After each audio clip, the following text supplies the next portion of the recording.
The world is becoming increasingly proficient at telling stories that deny God. As such, we need Thinking Christian to become as natural as breathing. Welcome to the Thinking Christian podcast. I'm Dr. James Spencer. Through calm, thoughtful, theological discussions, Thinking Christian highlights the ways God is working in the world and questions the underlying social, cultural, and political assumptions that hinder Christians from becoming more like Christ. Now, on to today's episode of Thinking Christian.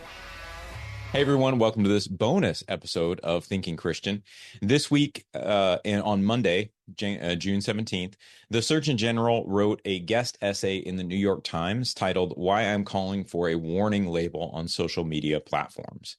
And the Surgeon General, whose name is Vivek H. Murthy, wrote this article in response to what he sees as a problem that is a growing issue amongst adolescents. He actually put out a mental health advisory on social media.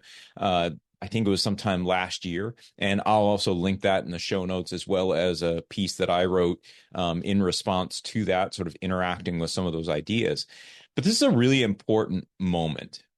When the Surgeon General is calling for warning labels on social media platforms, he's doing so because what he's seeing, what he's recognizing, is that social media is, like cigarettes, let's say, something that is not good for kids, not good for adolescents. And so he cites these statistics in here, and he says adolescents who spend more than 3 hours a day on social media face double the risk of anxiety and depression symptoms. And the average daily use in this age group, as of the summer of 2023, was 4.8 hours. So if you're spending more than 3 hours a day on social media, you're facing double the risk. And the average from summer 2023 was 4.8 hours. So we're well above the average. Additionally, nearly half of adolescents say social media makes them feel worse about their bodies. And so he details a lot more of these problems in the mental health advisory, which, again, I would encourage you to read. He also advocates for more than just a warning label. This is not something where he's suggesting that we just stick a warning label on social media and that will solve the problem. Even in this guest essay, he talks about the various different levels and practices that we need to put in place in order to protect our kids. Now, he does mention at the end of the article, he asks this question. I'll just read straight from his article here. Here's what he says. Why is it that we have failed to respond to the harms of social media when they are no less urgent or widespread than those posed by unsafe cars, planes, or food? These harms are not a failure of willpower and parenting. They are the consequence of unleashing powerful technology without adequate safety measures, transparency, or accountability. I agree. I think that, to some degree, is willpower involved? Sure. To some degree, is parenting involved? Yes. But he's not denying those things.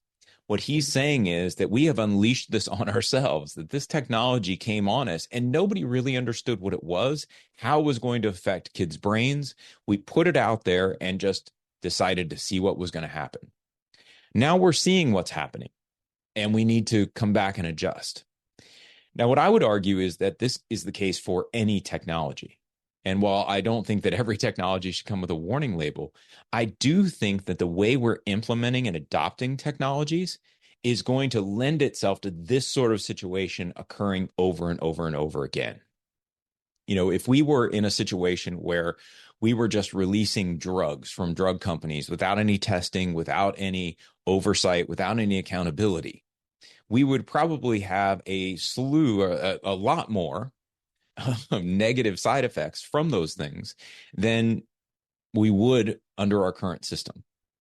And so there's a sense in which taking the time to think through what these technologies may do to us and putting some safeguards in place, taking a harder look at how these things are intended to influence our brains, which you've seen a lot of that out there now, that social media was designed specifically to change our behavior, to take advantage of the way that we end up thinking about rewards and consequences and all of those various things. That is not to say that the social media companies were, evil people twisting their mustaches and trying to hurt adolescents. I don't think that's the case at all. But what I do think is that the way they approached this was certainly intended to influence the behavior of users, and that in and of itself should have been questioned. So we've got these platforms, we've got these technologies, but again, what I would argue is this is not simply about social media. This is just what he's addressing. My argument would be that it's every technology. And while it'd be easy to kind of jump over and talk about AI, I'll link a few of the episodes that I've done on AI in the past if you're interested in my thoughts on that. But I actually want to go back to something slightly different and talk to us as Christians about how technology really does influence the way that we interact with one another, and how important it is for us to take a step back and try to think through what are the implications of implementing or adopting new technologies in mass, so that we can better understand how to deal with these things as we go forward. So just take something like the technology of the car. I remember growing up and I'd watch Little House on the Prairie on TV, and whether that's really true to life or not, I couldn't tell you.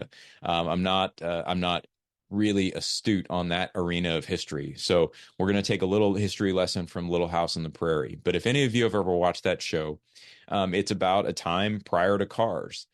They had steam engine trains. I think cars probably came in the later episodes, but most of the time people are traveling by horse. They're traveling by horse and buggy. They're walking. And so even the farmers who are, doing their thing out in the field, they have to be able to walk to the various services that they would need. The smaller industrial and community events needed to be in a local area. And so you have a small church in Walnut Grove, where Little House on the Prairie is largely set, and it serves as both the school and the church on Sundays. And the community that goes to church goes to that church. There's not a whole lot of other choice. It's not like you've got another one 15 minutes down the road. 15 minutes down the road for them was probably a much longer journey. And so you're going to go to that church, you're going to be part of this community, and being part of that community and going to that church lends itself to a certain level of accountability. A certain level of accountability of simply being known and being visible within that community. So now flash forward to where we are today. We have cars. It's easy for me. I live 5 minutes away from my church, but we looked at churches within about a 20-minute radius. Now, even though I live 5 minutes from my church, I don't know anybody who is in my little sort of cloistered subdivision where I live. I don't know anybody in this subdivision that also goes to my church. They might be there. I just don't know. Because the dynamic is that we all hop in our car on Sunday mornings, we drive to the church, we attend the service, we can participate in church events and those kind of things. But I may never run into somebody who's going to the same church I am, simply because they've opted to go the other direction. In other words, we've allowed sort of our ability to travel and the technology of automobiles. I'm not saying that it's evil. I'm saying it's had an impact. I'm saying it's had an influence on the way that we do community and the way that we think about our church congregations. And so as we're reading through and we're thinking about this plea from the Surgeon General, this call from the Surgeon General to put warning labels on social media programs or platforms, what I would also just encourage us to think about is the ways that these technologies of all sorts, change the way we interact with one another. And they do act back on us in various ways that sometimes we're not noticing. And giving those, attending to the ways that they're doing that is actually really important. We have to understand how, as technology gives us different abilities than we had before, what is it that we're leaving behind? What is it that we're losing? What is it that we're going to set aside that we may not even intentionally set aside, but it's just going to be a consequence now of the new capabilities we have? We have to think through those things, and we have to continually circle back to reevaluate what are these technologies doing to us? What have we lost because of them? Also, what have we gained because of them? And so it isn't that I'm advocating that we view technology in a wholly negative way. I think that's a dangerous perspective to take, quite frankly. I think it's an unnecessary stance to take. what I'm encouraging us to do is to think about, what does it mean for us to be human? What are those quintessential marks of humanness that we need to be stubborn about giving up and that we need to fight to keep? And as technologies come our way and they threaten to change or to strip away aspects of that humanness, what are we willing to do to keep them? And so all I would suggest is that this can be a bigger conversation about technology, a bigger signal that maybe some of the technologies we're using are changing us in ways we don't really want to be changed. And we need to ask ourselves these questions and then begin to think about what sort of changes we could make on the micro and the macro levels to really drive us back away from a technologically driven society and a technologically driven people. Because as Christians, we're not supposed to be imitating the world, imitating the culture, or following after some technology, letting some technology determine who we are and what we do. We're supposed to be imitating Jesus Christ. And so I just encourage you to give that some thought. Give the Surgeon General's call for warning labels on social media platforms a read. I think he does a fantastic job with it. I really appreciated everything that he said in this article. And I also will link to his previous work, his mental health warning that he put out last year, which is also quite important. And I think he did a great job on that article too. So I would encourage you, if you're interested in this topic, check out some of those links, take a look at some of this and give some thought to what it means, how technology has changed us, what it has allowed us to do so that we are missing out on things that we'd rather not miss out on. There are benefits and drawbacks to everything we do. And as a friend has always told me, whenever we make a change always comes with loss. And so if every change comes with loss, we need to understand what that loss is and make sure that the change we're making, as we make it, we're not losing something we don't really want to lose.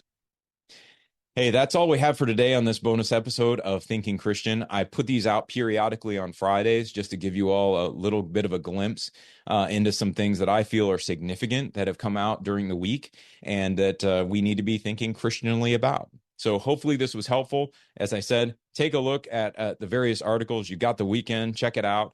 And hopefully we'll see you back on Monday for a weekly devotional on Thinking Christian. I just want to take a second to thank the team at Life Audio for their partnership with us on the Thinking Christian podcast. If you go to lifeaudio.com, you'll find dozens of other faith-centered podcasts in their network. They've got shows about prayer, Bible study, parenting, and more. It's a crazy world out there, moms and dads. I'm Catherine Segars, host of Christian Parent, Crazy World, the podcast that tackles tough topics to help you be a godly parent in an ungodly world. Subscribe at lifeaudio.com.